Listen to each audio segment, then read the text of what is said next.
The Lord spoke to Moses in the plains of Moab, by the Jordan at Jericho, saying, Command the people of Israel to give to the Levites some of the inheritance of their possession as cities for them to dwell in, as you shall give to the Levites pasture lands around the cities.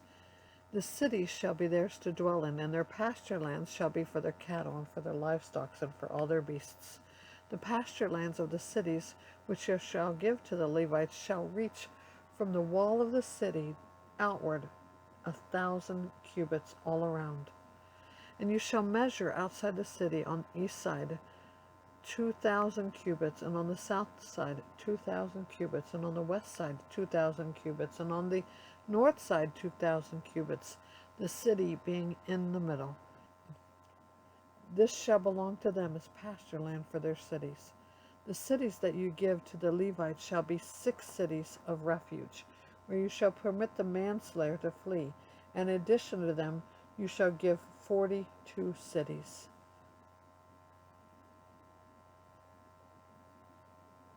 All the cities that you give to the Levites shall be 48 with their pasture lands.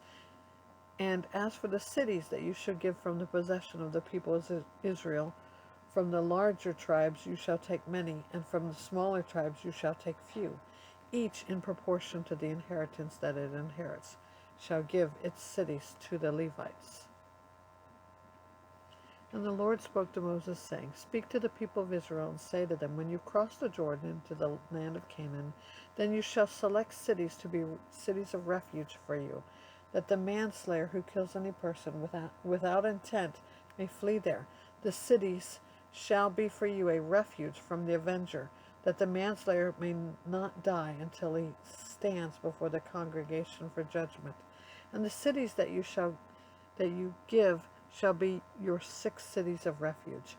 You shall give 3 cities beyond the Jordan, and 3 cities in the land of Canaan, to be cities of refuge. These 6 cities shall be for refuge for the people of Israel, and for the stranger, and for the sojourner among them, that anyone who kills a person without intent may flee there. But if you struck him down with an iron object so that he died, he is a murderer. The murderer shall be put to death. And if he struck him down with a stone tool that causes death, and he died, he is a murderer. The murderer shall be put to death. Or if he struck him down with a wooden tool that causes death, and he died, he is a murderer. The murderer shall be put to death. The avenger of blood shall himself put the murderer to death. When he meets him, he shall put him to death. And if he pushed him out of hatred, or hurled something at him, lying in wait so that he died, or in enmity struck him down with his hand so that he died, then he who struck the blow shall be put to death. He is a murderer. The avenger of blood shall put the murderer to death when he meets him. But if he pushed him suddenly without enmity, or hurled anything on him without lying in wait, or used a stone that could cause death, and without seeing him dropped it on him so that he died, then it was not his enemy, though he was not his enemy, and did not seek his harm, then the congregation shall judge between the manslayer and the avenger of blood in accordance with these rules.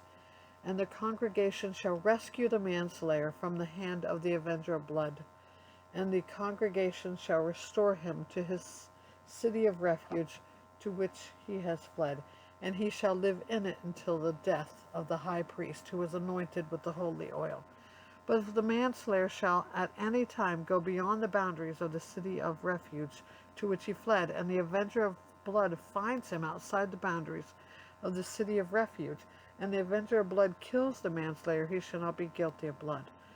For he must remain in the city of refuge until the death of the high priest. But after the death of the high priest, the manslayer may return to the land of his possession. And these things shall be a statute and a rule for you throughout your generations in all your dwelling places. If anyone kills a person, the murderer shall be put to death on the evidence of witnesses, but no person shall be put to death on the testimony of one witness. Moreover, you shall accept no ransom for the life of a murderer who is guilty of death, but he shall be put to death. And you shall accept no ransom for him, for he has fled to his city of refuge, that he may return to dwell in the land before the death of the high priest.